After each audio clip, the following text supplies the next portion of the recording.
My memory, Dennis, is that you and I had our first discussion very nearly 40 years ago after the 74 elections.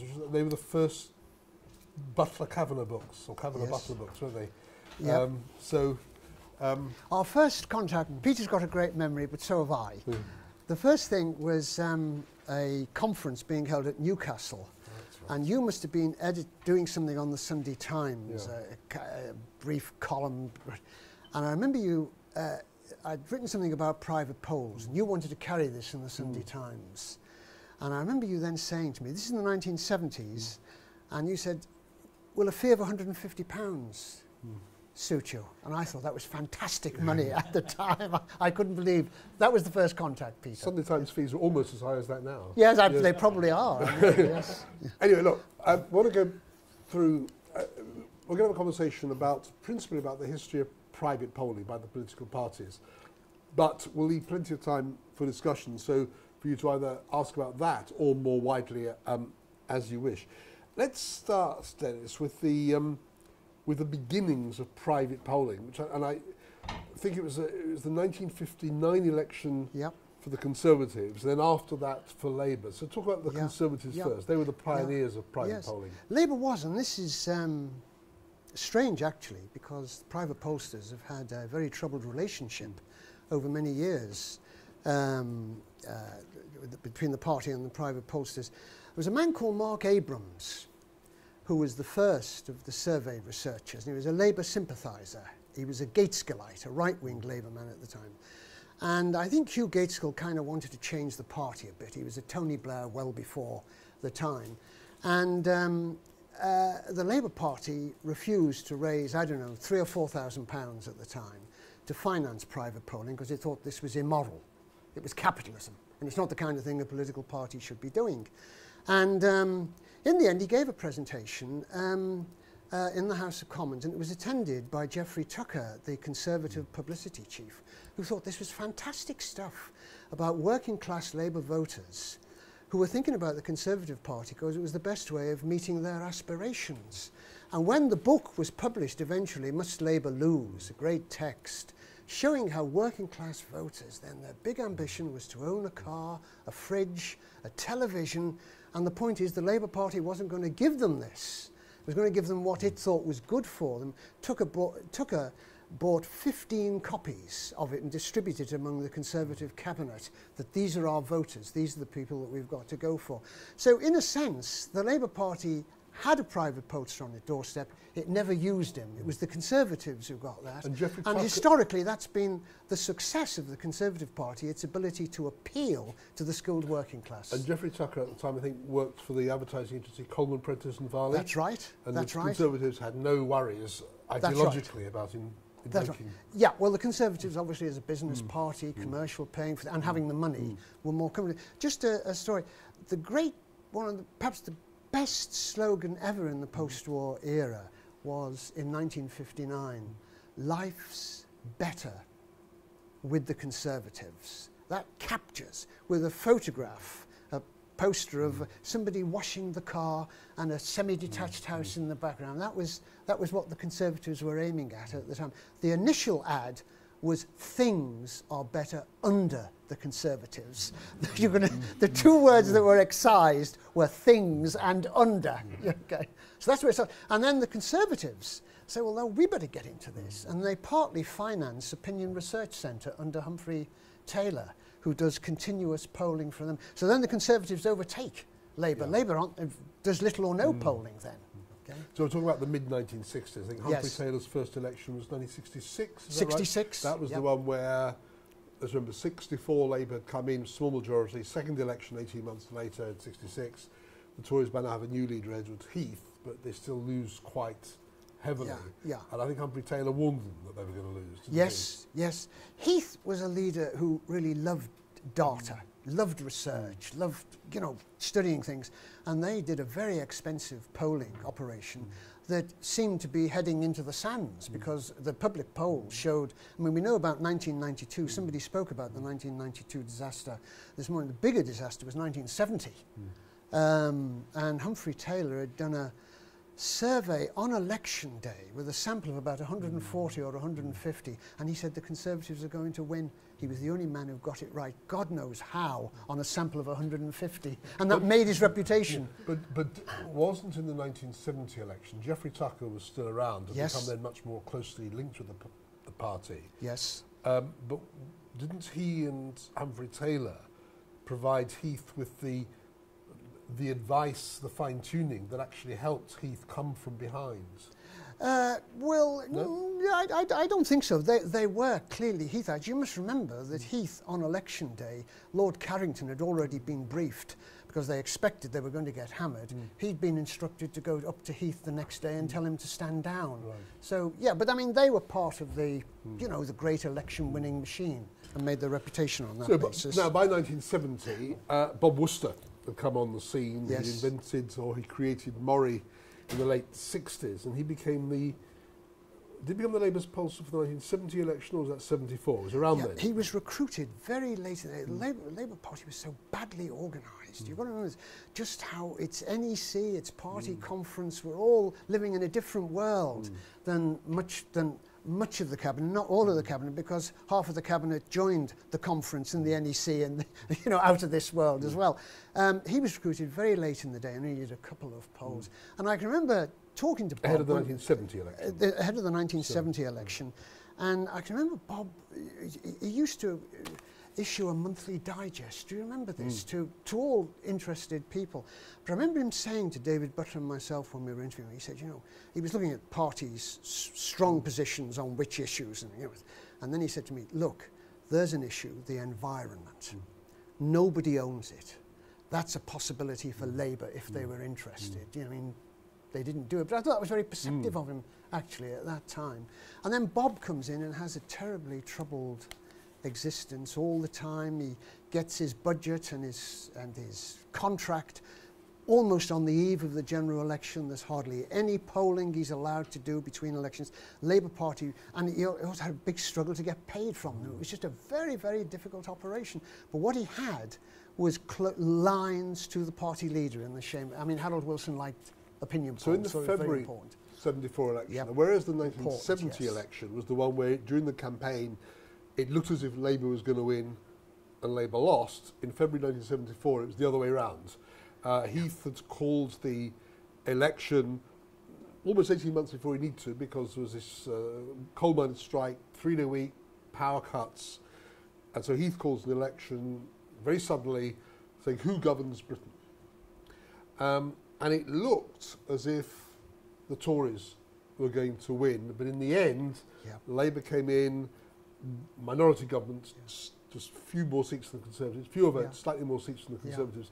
Now, to talk us through the polling and what Bob Worcester told Labour that gave them hope that they could win. Let's talk about Bob, but let's talk also about the timing of the election. Almost a rerun of 2007, actually. The Conservatives were doing a lot of polling before February 74. Labour was doing little or none. They didn't think there'd be an election. Bob was asking about issues that concern the electorate throughout this. This was the day of, was it the 3-day week already then? It was very, very, you're all too old to remember this, but it was a really bloody awful time to, I remember that's when my wife and I conceived our third child, when the lights went out at that particular time. Seriously, you know. I'm sure she'll thank me for that. Bob was tracking two questions. One was about trade unions and who governs Britain, the might of the trade unions. This was the big issue, played up by the Tory press at the time, and that was an election winner for the Conservatives. The other thing that Bob was asking about, this is a time of high inflation, was about the cost of living, about rising prices. And what he was able to show during the election was a steady decline in those who thought that the most important issue was trade union power, who governs, the elected government or the trade unions, and a rising concern, particularly among floating voters, about rising prices. And that's what the Labour Party went on day after day. At that time, you very rarely see a politician in election broadcasts now because elections are bad news, there's a bad aroma about them. You give it to other people, celebrities or supporters, whatever it may be. In those days, it was the party leader or a prominent politician who would, and Labour was hammering all the time about rising prices, and that was crucially important in just taking. I mean, the Conservatives ended up with most seats, I think. Most votes, sorry. But Labour had a couple more seats. So that was, but the interesting thing is about the timing of the election. Humphrey Taylor was looking at this from early December onwards about calling an election and what it would be for. And his warning to Heath was, if you're going to call an election about a miners' strike, you must do it quickly. The longer you leave it, the more uncertain it will be. Heath delayed by a couple of weeks, and in those couple of weeks, you know, the tide was turning against him. But that was very important, Peter, because that's the point about what elections are about, are agendas. Who can define the agenda? And private polling can be very important. And did Humphrey Taylor's figures match Bob Worcester's? I mean, were they smart enough to realise that it was a battle of those two particular agendas? Yes. So Humphrey was warning. Yes, it was warning him about it. Yes. Yeah. Then there was Labour comes in short of a majority, so there was a second election in October that year, and I think there was one particular moment when the pollsters came into their own, which was when one Margaret Thatcher, who was then the Shadow Environment Secretary, and the Conservatives, classic case of fighting the last war. Yes, absolutely. Mortgage rates were rising high, and the Conservatives said, if we win the election, we will cap mortgage rates. Think energy prices today. We will cap mortgage rates, and Labour went into a bit of a panic. So what happened in terms of Bob's figures and how Labour reacted to that? Is that right? Have you got that well, right? I thought that Dennis Healey, the Labour Chancellor of the Exchequer, had frozen mortgage prices. Margaret Thatcher came in and would cap the increase in rates, I thought. Household rates. And this leads eventually to the poll tax. Yeah, but my recollection, well, anyway, the question. But the point is, the Conservatives made, I think it's promise. Anyway, the Tories made a specific housing promise in the middle of campaign, which panicked Labour. Absolutely. And Bob was able to say, it didn't. It's not believed. How did he say that? It's not believed. It did, yeah, it's seen as opportunistic, and that reassured them. Yeah. Right. Let's look at how polling has changed over the years. Let's not go. I don't think we need to go through every single election, having established the early years. I'd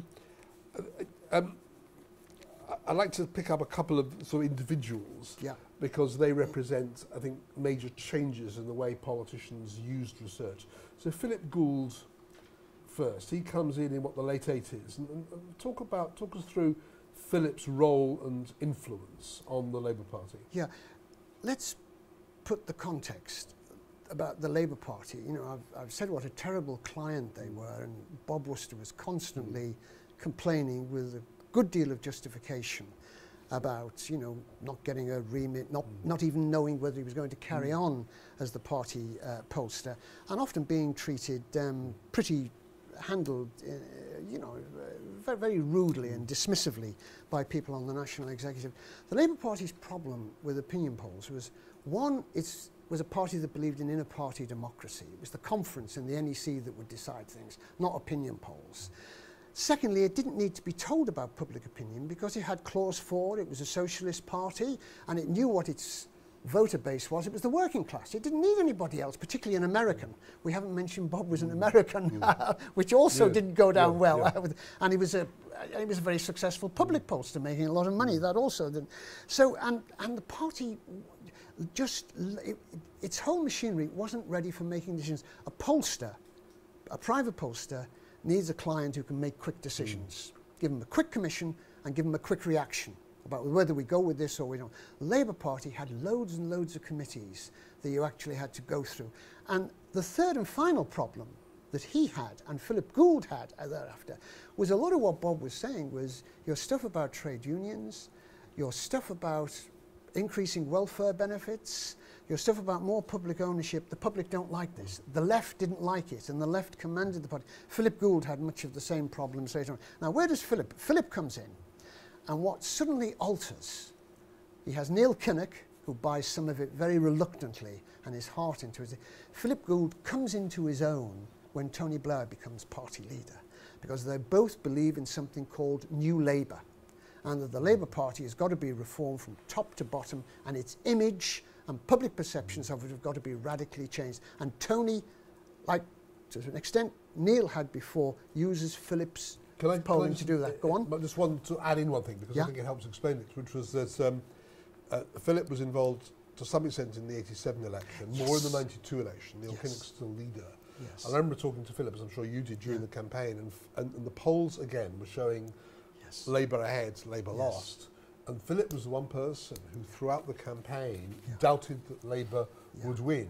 And the people around Neil Kinnock regarded Philip as a sort of bit of a misery board. Bit of a misery, but you're touching. But as he was proved right, I think it at the time it did him harm in terms of influence. But of course afterwards, people realised that he had a better understanding. It was probably even truer in a way in 1992, because there's something you always emphasise in your work.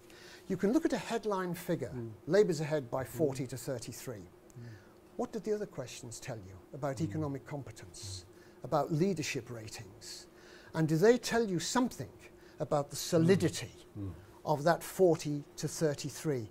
Or is there a certain softness about the leading party once you look at its trailing on other important considerations? Now, with Philip, it was partly to do with public opinion polls, but he was the king of focus groups. And he wasn't a pollster. He was the first, I mean, I think you're in this as well. He was a strategist. That's what he called himself, a strategist. And he used his focus groups. And he used to tell me these headline numbers he always doubted, because what he was getting from the focus groups enable you to get behind the raw numbers, the mood, the intensity, the strength of saying, I'll vote Labour, or whether I might vote Labour. But it both comes down as a Labour vote in the raw number. His focus groups convinced him, and he writes this up in his book, The Unfinished Revolution, that they pointed to something very, very different than the headline numbers were giving in 1992. Well, on that, and saying right through Philip's career, 20 years with the Labour Party, the thing that always slightly worries me about focus groups is the capacity for the moderator or the interpreter to look for the reinforcement of their own existing views. The great surveys with numbers, you are the prisoner of the questions you've asked and the limitations, which we can perhaps discuss a bit later, but those are the numbers. And there's a limit to how you can misinterpret them. With focus groups, it's much easier, isn't it, to select the quotes that suits your preconceived notion. Now, is it that Philip was right because he understood the focus groups, or was he partly right because his own instincts were right and he used the focus groups to reinforce those instincts? I can't answer that. It's a very good question. I can't answer it. I wish I could. Philip Gould was famous for being an interventionist focus group moderator. He'd shout at people. He'd really engage with them in a way that, say, Andrew Cooper doesn't do. And most other people. I mean, the talk this morning about being, not showing any bias, not trying to give any message, from the talk this morning that Joe was giving. I mean, Philip was very engaged. He really wanted something. He wanted to challenge his audience. So I honestly don't know. I mean, I think you're touching on a very important point. But the other point that we have to say about focus groups is that they are a carefully selected group. They're not designed to be representative of the broader public. All the people in focus groups are people who, by definition, you want to win over. Either they are, let's say, 10 people who voted Labour last time but are thinking of moving away. The Labour Party wants to know why and how they can get them back. And they're interested in swing voters, in floating voters. Deborah Mattinson of, what is it, Britain Thinks? Or Britain Britain Thinks, a great focus group leader. I mean, she used had... to work for Philip. She started off. That's working with right. Philip in That's the right. 80s, They yeah. worked together and had a row over payments. Anyway, leave all that aside. John Smith, the leader, who on the whole disparaged focus groups and public relations, all that kind of thing, to the tremendous annoyance of Tony Blair and Gordon Brown, and Gould was way out. Anyway, Deborah was invited him to attend behind the screen a focus group of people who were thinking about Labour. They were conservative thinking about Labour. And at the end of it, he stormed up to her and said, all these people, they're all bloody Tories. We don't want them. And that was the whole point. They did want them. That was there is an old-style politician, you know, who didn't... I mean, he was absolutely shocked by this. But the other thing that... I mean, this comes into the problem that Gould would have in the end, that he was seen somehow as somebody... Because he wasn't talking to Labour voters, he was talking to swing voters. And people who weren't terribly interested in politics in many ways, and who read the Daily Mail and the Daily Express or whatever. But I mean, by and large, what Philip would bring back was the voters' concern about immigration, about crime, about tax and spend, about trade union power. And of course, as this was fed to members of the NEC or left-wing members of the cabinet, shadow cabinet, and there weren't many of them about by then, under Tony Blair. I mean, so what he was bringing was very much a conservatising agenda, and so did Bob, because that's where the floating voters were.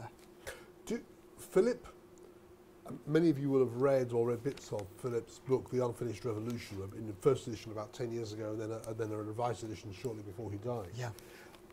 And it shows that Philip was himself an absolutely committed Labour moderniser. He was personally a strong Blairite, just as Andrew Cooper, who more recently has performed a similar role in the Conservatives, is himself a committed Conservative moderniser.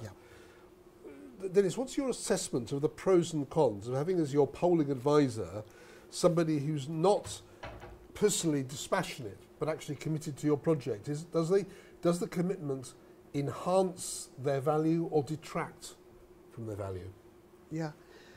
Well, we've got personalities are important here. Mark Abrams was a convinced Gaitskellite at a time when Hugh didn't command conference or the NEC had trouble with it. So that diminished his usefulness in some ways. Nick Sparrow of ICM, who did the Conservative polling in the 1990s, I mean, he was a moderniser with a small m. He was urging Ian Duncan Smith, William Hague, and Michael Howard, don't talk about Europe and tax cuts. The voters you want aren't interested in them. It's a right-wing agenda. But wasn't he doing that as a pollster looking at the numbers, not as a person reflecting his own opinions? Except that they were resented. And I know, because people have told me who were in the room, they were resented as outsiders, as somebody who aren't on our wavelength. So you've got to trade that off against somebody like Andrew and Philip, who are modernisers and have the ear of Tony Blair and David Cameron very much. It's a trade-off between... I mean, what Tony knew, and you read that in The Journey, it comes out very much, and what David Cameron knows is that Philip and then Andrew Cooper are on my side here. They share my project. They're telling me how I can best get to it. Let's look at the lie of the land now, and let's start with the influence of America and Obama's election campaigns, and what he did and the influence that's had here. Yeah, again, can I put this in context? The old Labour Party wouldn't touch an American advisor with a barge pole. By and large, its DNA was anti-American, okay? Mrs.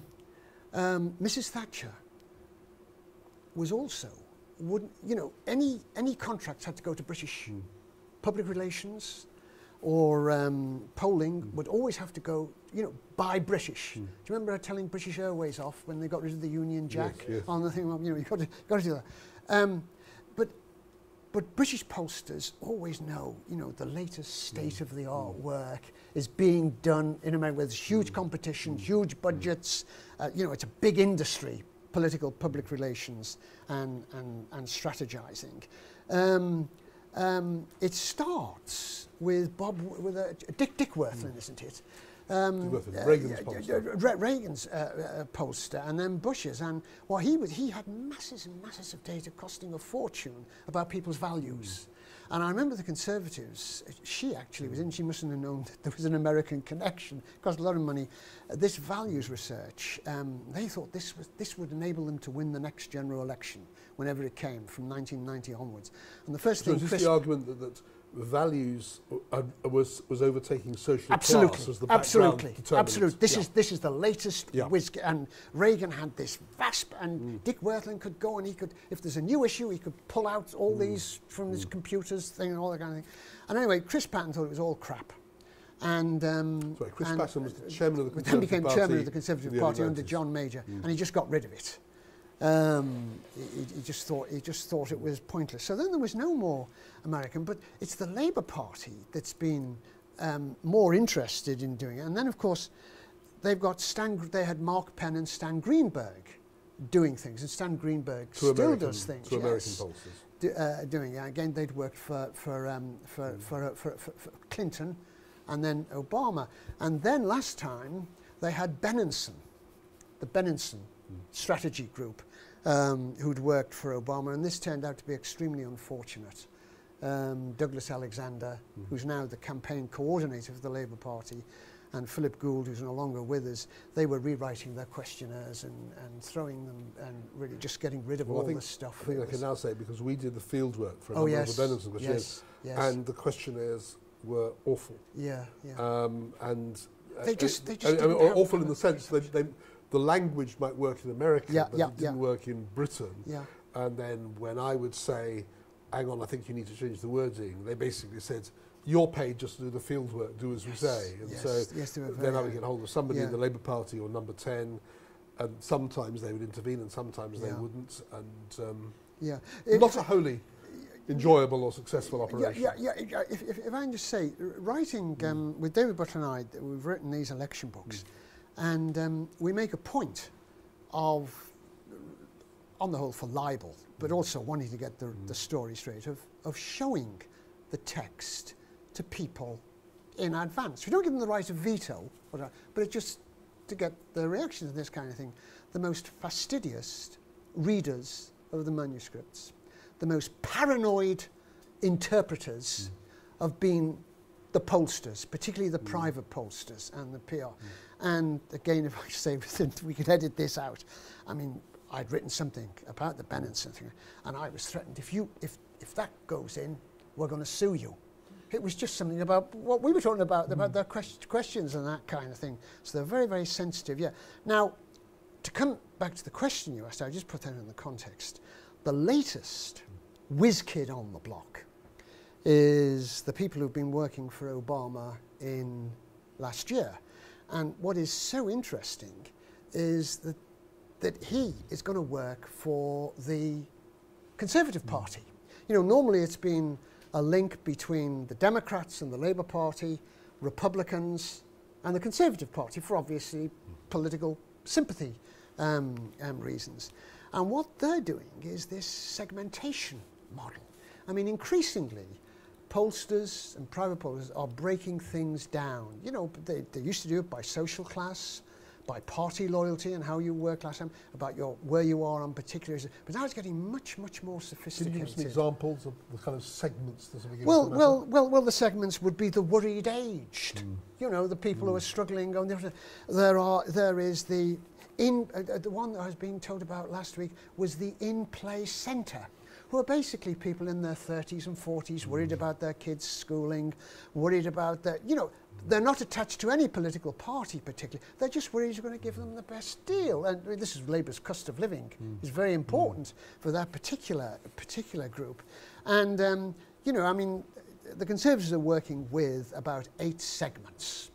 And these are to do with people's values. But what do they think about social change? What do you think about business? What do you think about immigration? Which papers do they read? These kind of things. They break them into 8 segments. And each of these segments is particularly susceptible to particular issues, particular messages, particular personalities. and things. And the Conservatives think that they can come up with this. The next stage beyond this, I mean, these are particular groups that run across social classes, although there is a bias, regions, ages, and so on. In other words, you're dividing them not by demographic variables, but by values, sentiments, attitudes to life. And you know, they think that, and what they will then try and move, what the Obama people managed to do, was to move beyond these segments, which may have 10, 15% of the electorate in them, to what they think is personalised marketing, personalised messaging, in which the polling is linked with Facebook data, Twitter data, all kinds of social media about people in neighbourhoods, people in apartment blocks, and so on and so forth. And then you get specific messages by phones, by canvassing, by direct mail, and then you top it off. Peter, we were talking about this beforehand because it was my thesis in the 1960s, actually. You then try and exploit it. The most effective thing they find is what they call a personal message, preferably by a non-politician, by a trusted, non-political person, to give the message, the party's message, that is oriented to that voter's concern. You know, right. So you move from segments to personalised marketing. Now, a quick question to you all. Oh, sorry. Yes. The name. Does the name Lazarsfeld? I mean, if I say Lazarsfeld, which of you have heard of Lazarsfeld? You don't count. You have really, yeah. Right. Yeah. Let's go back. Give a quick. Well, the Paul Lazarsfeld. This was the first actual study. Lazarsfeld. This was the first study, actually, the first panel study of voting of the 1940 election, I think, although it was published in the Roosevelt era. many years afterwards. And do you know what the new medium was then that was sweeping all before it? Think of Orson Welles and the War of the Worlds. It was radio. Radio was going to sweep everything before it. And what they found, radio wasn't the influence upon people. It was opinion leaders, trusted neighbours, parents, I don't know, teachers, a teacher, a son who's a son or daughter, sorry, who's at university, that kind, the opinion leader from, and that's come back. How many? 50, 60 years later. I think it was called the two-step communication. The two-step flow of communication. Two-step flow of communication. And the idea was that if you're the a party, media to the opinion leader, you try and reach the local opinion formers. If you can get them, they will spread the message because they're trusted. With social media and so on, absolutely. Back to that, But ideally, you know, it should be the party activist, the party worker. A, they're scarce on the ground, and B, the general public regards them as, I don't know, deadheads. You know, because being politically involved isn't. Peculiar. That's the word I'm looking for. Odd. Eccentric. So Dennis, just give us a quick thumbnail sketch of where the Tories now are, because it's now a complete mismatch. The Conservatives are spending a huge amount on research, and Labour very little. So just give us a quick portrait of where the Conservatives now are and Labour now is. Well, the Conservative resources are overwhelmingly on the number. I don't know what the number. There's an X number they've got to hold, and an X number they've got to gain. And they've picked out, I don't know, 40, 50 swing seats, marginal seats that they've got to defend, but mainly what they've got to gain. And within those 40 or 50 seats, I forget the precise number. Pardon? Yeah, it's like that. I think they've changed it a little bit, but anyway, you're right about the one. And within then, they've got their particular target voters that they want to win over, okay. And they're polling those people and those categories of people, and they're linking it with social media, particularly direct mail, huge direct mail operation upon those, making sure that their candidates, I mean, this is a very interesting question, the Dan Hodge thing about naming the candidate because of the incumbency factor. You may not want to go into all that, but I mean, they are devoting tremendous resources to that. And of course, what is happening in campaigning now, and polling is part of this, is increasingly more and more communications is being devoted to a smaller and smaller part of the electorate. You can go to most constituencies during election campaign, and you wouldn't be aware from the point of view of posters and placards, visits from leaders, or whatever, that there's an election campaign going on. It's all in that kind of, I don't know, 20% of constituencies that the two main parties are actually fighting. And then a minority of voters within those constituencies. Absolutely, absolutely, yeah. So that's what the Conservatives do. What's Labour doing? Not a lot. Not a lot. There's not a lot of polling taking place. There is focus groups taking place, looking at specific segments about the Lib Dems, how we keep these on board, what messages can we do, about UKIP, about particular policies and things. But I mean, it's a party that's strapped for cash. Right. Now, does it matter? Because when private polling started in the 60s and 70s, there were public polls, but very few. Yes. It was pretty scarce stuff. Yes. Today, YouGov, we will put out in the public domain far more in a week than polling companies 40, 50 years ago would put out in 3 or 6 months. Yes. So, I mean, in terms of understanding the public, leaving aside as well the targeting of particular seats, in terms of understanding the public mood, do parties need private polls any longer, or would they do just as well, realistically, out of intelligent understanding of what's in the public domain? Yeah. Let me answer that with an anecdote. When Bob Worcester, in the 1970s, used to give his presentations every morning about his daily polling operation, he would insist in the morning that this was before the press conferences. He used to have daily press conferences then. He would insist that the blinds be put down and he would use his overhead projector. Why? Because he wanted to be the centre of attention. Now, he wanted to do that anyway, but there was a reason. There was a good reason, as opposed to a bad reason, why he wanted to be the centre of attention. And he'd put his numbers up. And basically, he wanted to tell these people what the real public mood was. That Harold Wilson would have a good view because he had a fine political antennae. So did Jim Callaghan after him. But the leader, or particular dominant sections in the party, they get an added authority from somebody who is seen to be reasonably objective and it's a reality test that somebody else can say it, who, to all intents and purposes, doesn't have an axe to grind. In political meetings, you must understand, we haven't talked about policies, you've got to understand every politician thinks everybody else has got an agenda. Everybody else has got something they want to promote or sell. Okay? And it's not necessarily just politicians. It can be party officials, apparatchiks, researchers, special advisors. They've all got something, maybe advancing their career or whatever it is. This guy doesn't particularly have it.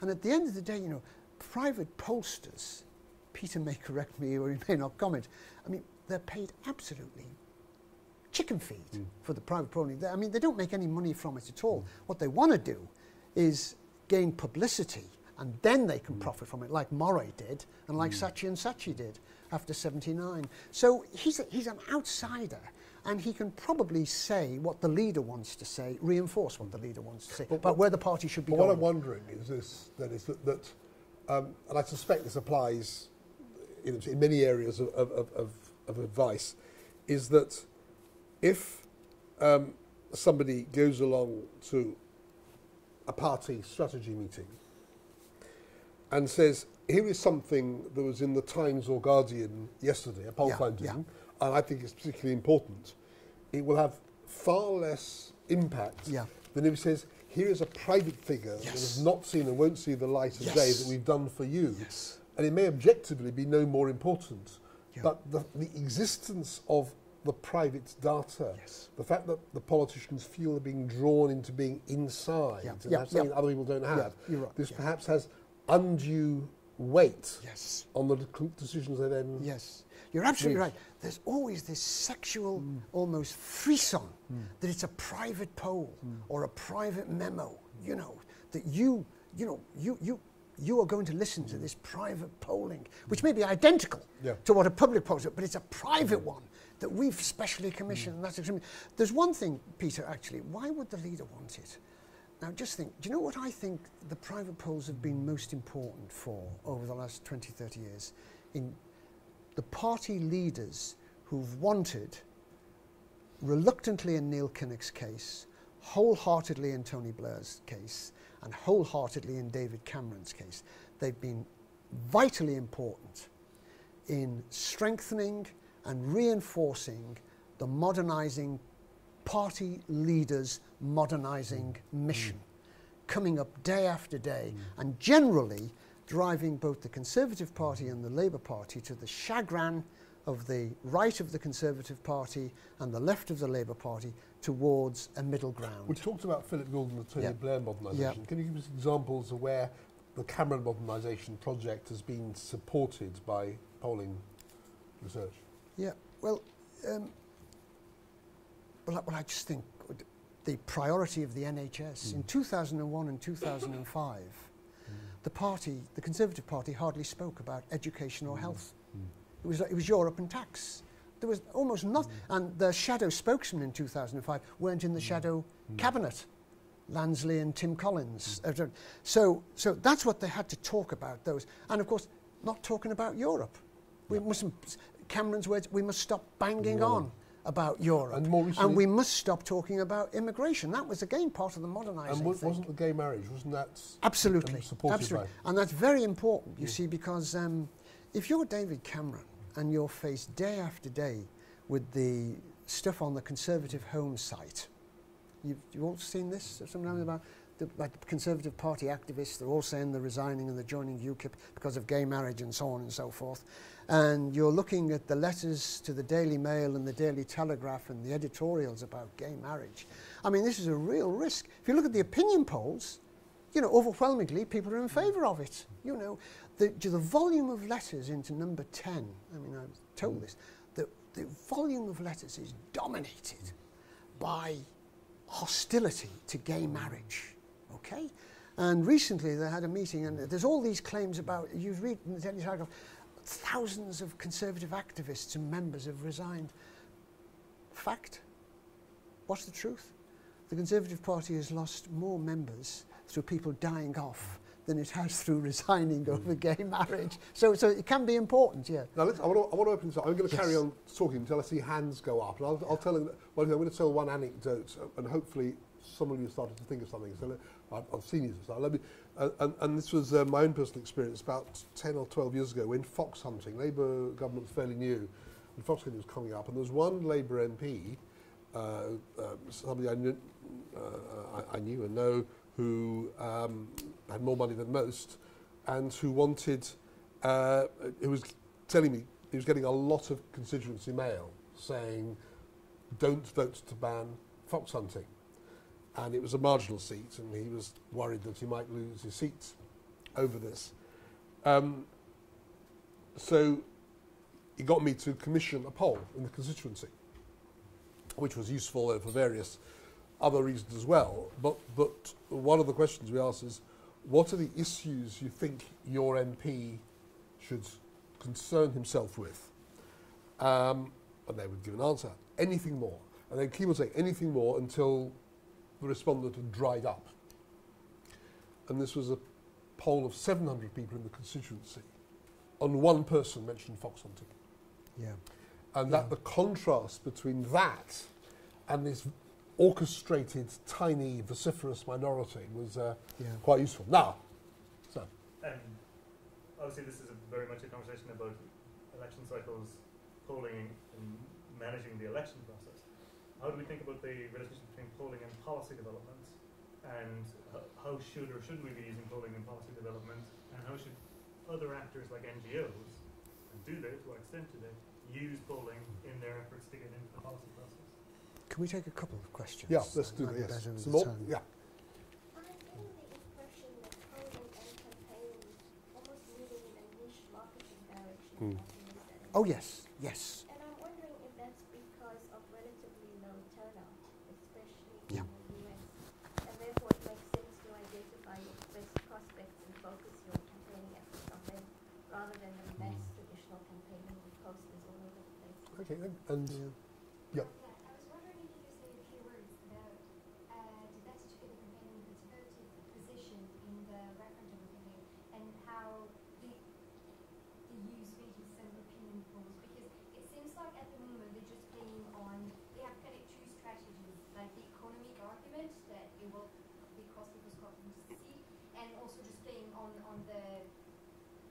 on the uncertainties of the referendum. But it doesn't seem like they're trying to appeal, you know, to what voters might be interested in, just like it might be as well because the Yes campaign has taken them on, but it seems like it's very much reactive, and I was wondering where it stands with the electorate and whether they might come to do that later on.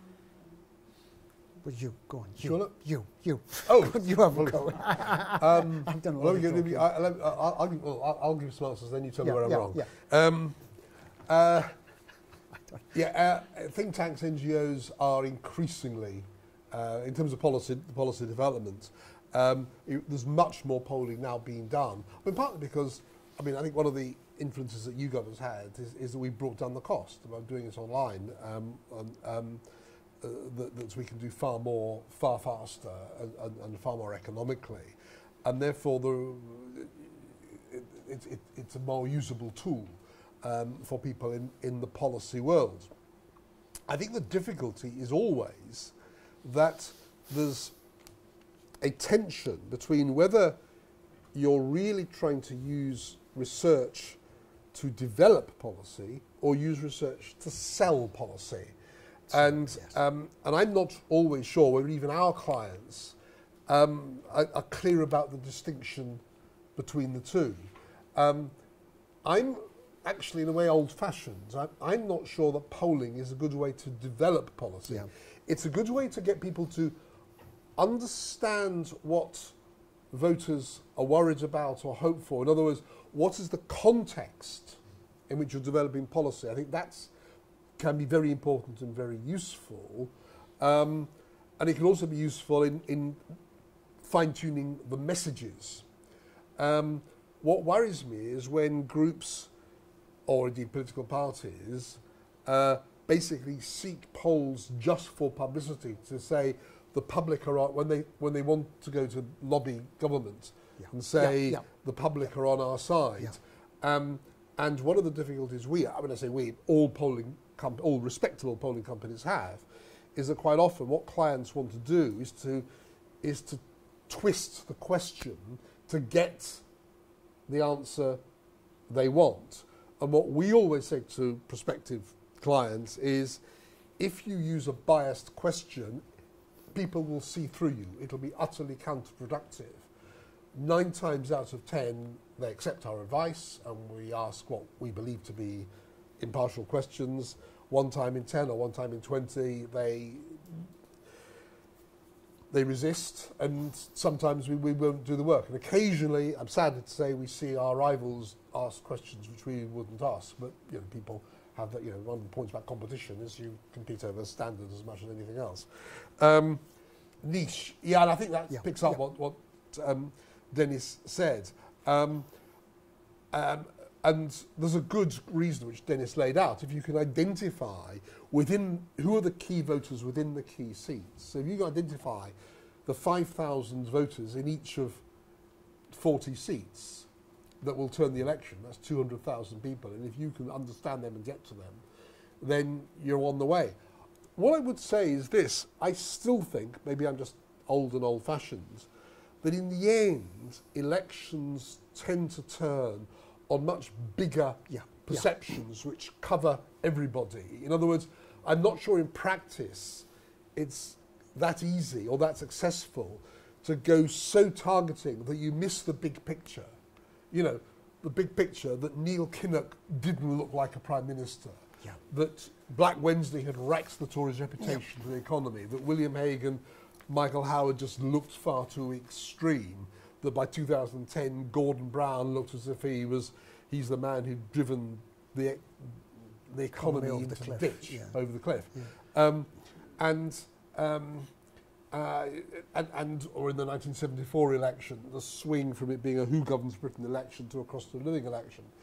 And so, in practical terms, I think it is more important for parties to pay attention to the big reputation. If you do that, then you can perhaps get an extra half point or 1 percentage point edge by your targeting, but your targeting can't rescue you if you're 5 or 10 points behind on the big scale of things. Scotland, you're absolutely right. We've actually just completed today a poll which will be in the Times, I think, on Wednesday. So I can't really tell you what's in it, other than to say that there will be nothing in there which will repudiate your hypothesis that it's being driven much more by taxation, economy, fear and hope than a sort of an existential debate about the role of a nation of 5 million people in a conglomeration of nations of 60 million within a continent of 400 million. So yeah, you're right. Yeah. Dennis. No, I agree with all you said. So I'm not going to repeat that. On the modernising thing, if I can just come back to that, can I just one thing? In the cabinet today, the most attentive reader of the polls is the Chancellor of the Exchequer, just as Gordon Brown used to be under Tony Blair. And he very reluctantly, I'm talking about Osborne now, very reluctantly in the last conference address he gave as Shadow Chancellor, this is in 2009 with a general election coming up in months, he reluctantly agreed to spell out some of the unpleasant things a Conservative administration would have to do. And he did this, and he said, I've cost us the election and blah, blah, we have to do something about the pension thing, we have to curb public sector pay, etc., etc. And the point is, he was prevailed upon by the party's pollster that he would have to do this. If he wanted a mandate, that he had to answer the questions about where he'd do it. Let's step forward a little bit. Last year, the 50p tax rate, okay? The moderniser, the uber moderniser, Andrew Cooper, thought that nothing could be more fatal for the modernising project than to cut the 50p tax rate that had come in. And he had evidence, and he wanted to put this to George Osborne, who for the 10 days or so before the budget was unavailable, inaccessible, wouldn't see him, because George wanted to do it, to cut it. He initially wanted to cut it 40 people. Let's leave that aside for the moment. But he knew what Andrew Cooper would be saying to him. He didn't want to hear it, so he cut him out of the loop. Very interesting, you know. But there's one thing we haven't talked about, and it follows on from this morning. I mean, the Conservatives could never understand, you know, in 97, 2001, 2005, when they had leads on Europe, immigration and welfare. Why aren't we winning? Why are we getting hammered? Okay. Now, you talked about the people's choice before. We talked about the people's choice. The other thing I remember as an undergraduate was what Americans called instrumental voting versus expressive voting. Instrumental voting is what I think is good for me. It's in my advantage. Expressive voting is I feel good about voting for this party or this candidate. It's a non-instrumental reason. And of course, that then led to ICM and populists themselves seeing the problem with the Conservatives wasn't its policy positions, it was the brand. They were seen as as nasty people, so that you could do a survey and you could ask them about people's preferences on particular issues, and you get a particular score, and then you would say, well, now the Conservative Party have this particular, and all of a sudden that particular score would melt away once it was identified with the Conservative Party. Now that was what modernisation was about, actually, making us respectable, nice people, people could feel comfortable with, that kind of thing. And it's been only half successful. I think we've got time for another couple of, right, here and here, yeah. Given the prevailing negative attitude towards politicians, certainly in Britain at the moment, is there a danger that some of this newer, highly targeted political campaigning and marketing that you talked about will end up backfiring on the politicians who try and use it, in the sense that people will simply feel that politicians are being opportunist and trying to buy them with particular promises that they don't believe will be kept. Yeah. And by the same token, could you just give a little bit more detail about the nature of this kind of highly targeted campaigning that you talked about? I'd like to know a little bit more about the methods actually used to come into fashion.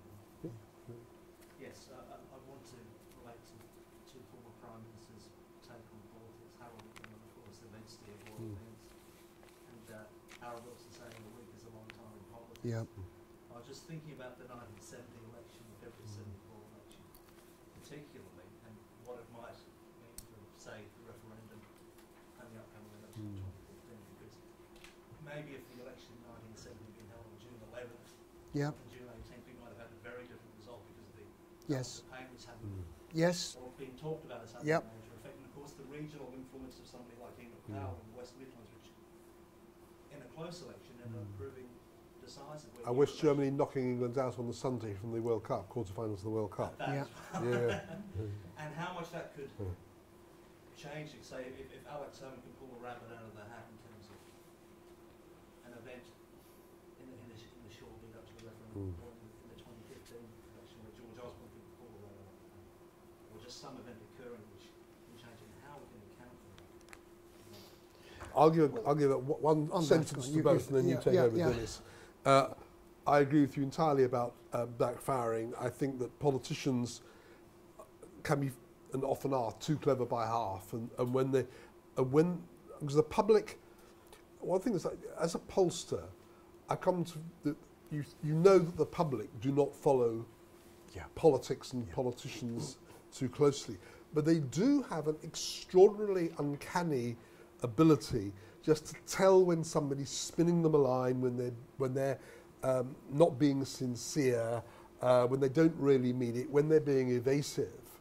And the more time goes by, the more strongly I feel that a politician being authentic and courageous and saying something unpopular will gain more public respect than somebody who goes along with the public flow but appears to be wholly insincere.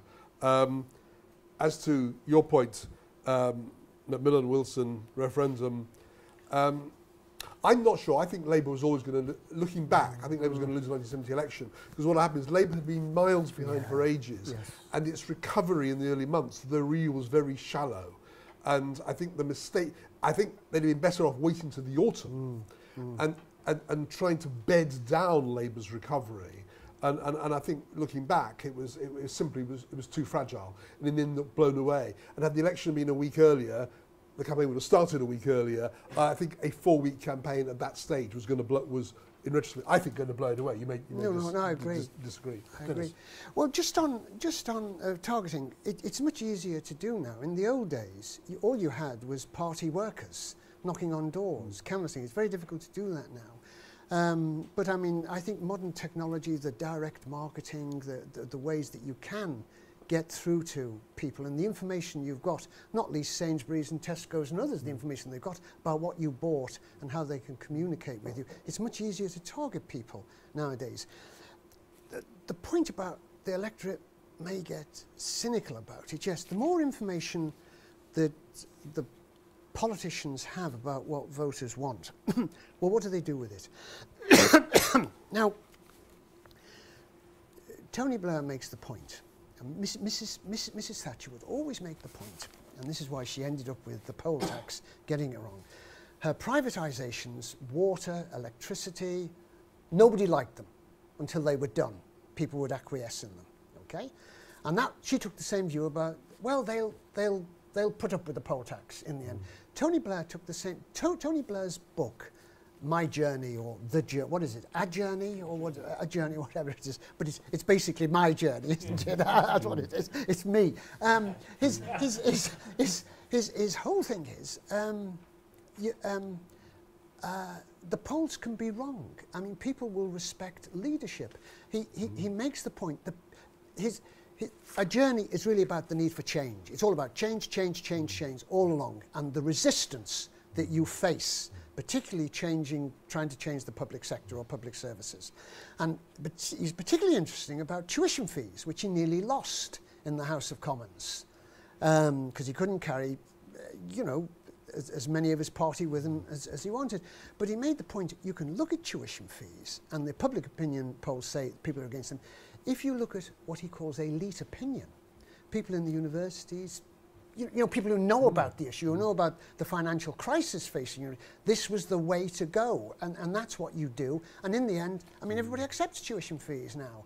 And Matthew Parris had a very interesting piece, he's had a couple of interesting pieces on Saturday mornings about David Cameron shouldn't hooer with the right-wingers in the party. The people might say, we don't want immigrants, we want to pull out of the European Union, but lots of people, they may have these views, they don't necessarily expect or respect their politicians who utter them. They expect a bit better from the politicians who they look to for leadership. And the opinion polls always show, Peter, I don't know whether people are serious about this, they respect a government or a leader that will take tough but unpopular decisions. That's what the Conservatives have got going for them at present over the Labour Party. It's just gone 5 o'clock. You can see why Dennis is Britain's greatest living expert on private policy. No, but really serious point, because one of the things I've got at home, I've got a complete set of the British General Election book going back to 1945. But Dennis has been writing them, and certainly writing the polling chapter since February 74. So if you want, as it were, the story of public and private polling of the last 4 decades, it'll be in college and university libraries here, go through those chapters, and they're very, very rewarding. And Dennis does, after each election, he goes and speaks to everybody and gets into those books far more than anybody knows at the time of the election. So I would heartily recommend those. But thank you very much indeed. Thank you.